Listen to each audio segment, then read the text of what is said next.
Bon, je suis désolé, mais faut que je vous parle de ça. Mais je vous laisse encore 3 secondes pour passer à autre chose, rester dans le déni et regarder des vidéos de chats ou de je sais pas quoi. Je vais classer ces sucreries de la moins sucrée au plus sucrée. Mais attention, même la moins sucrée contient quand même beaucoup de sucre. On commence par le Kinder Bueno. Dans 2 Kinder Bueno, vous avez un peu moins de 18 grammes de sucre. 18 grammes de sucre, c'est à peu près ça. Donc à chaque fois que vous mangez ça de sucre. On passe au lion. Dans chaque lion, vous avez 22 grammes de sucre. Donc à chaque fois que tu manges ça, tu manges ça. Mais c'est pas fini. Les M&M's. Dans un petit paquet, 24 grammes de sucre. Donc à chaque fois que tu manges ça, tu manges ça. Ensuite, les Mars. Dans un seul Mars, vous avez 28 grammes de sucre. 28 grammes là-dedans. Donc à chaque fois que tu manges ça comme sucre. Ça en fait, hein. Alors là, catastrophe.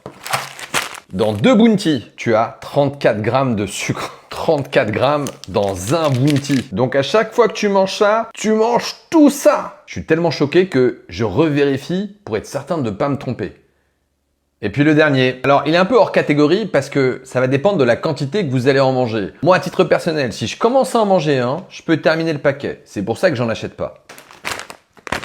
Les chocobons. Un seul de ces chocobons, c'est un morceau de sucre. 3 grammes. Sauf qu'on va pas se mentir, on n'en mange pas qu'un seul. Si jamais vous terminez ce paquet, et ça peut nous arriver le soir quand on est un peu énervé ou qu'on a envie de manger, eh bien là, préparez-vous. Un paquet comme ça, c'est plus de 100 grammes de sucre. À chaque fois que vous mangez ça en réalité. Alors c'est vrai qu'en ce moment, j'ai un peu le mauvais rôle. À chaque fois, je parle de produits qu'il faut éviter, mais pour faire très simple, tout ce qui est emballé en réalité, tout ce qu'on va trouver dans des sachets plastiques, eh ben c'est pas bon pour votre santé. Privilégiez les fruits et les légumes, les produits bruts en fait, qui n'ont pas été transformés par les industriels. Car en réalité, les industriels gagnent beaucoup d'argent avec ça et vous rendent malade. Alors c'est vrai qu'on a le plaisir, un plaisir qui est éphémère, mais la vie ne se résume pas à ça et en réalité on construit sa santé de demain avec l'aliment d'aujourd'hui. Donc moi là, je suis pas là pour vous culpabiliser, je suis pas là pour vous faire la morale, vous donner une leçon, je suis juste là pour vous donner de l'information nutritionnelle. En réalité, vous le savez que ces produits sont pas bons pour votre santé, mais parfois on a besoin d'un déclic car on les a tellement normalisés, l'industrie est tellement forte, l'industrie agroalimentaire, avec les lobbies, avec la publicité, avec la chimie,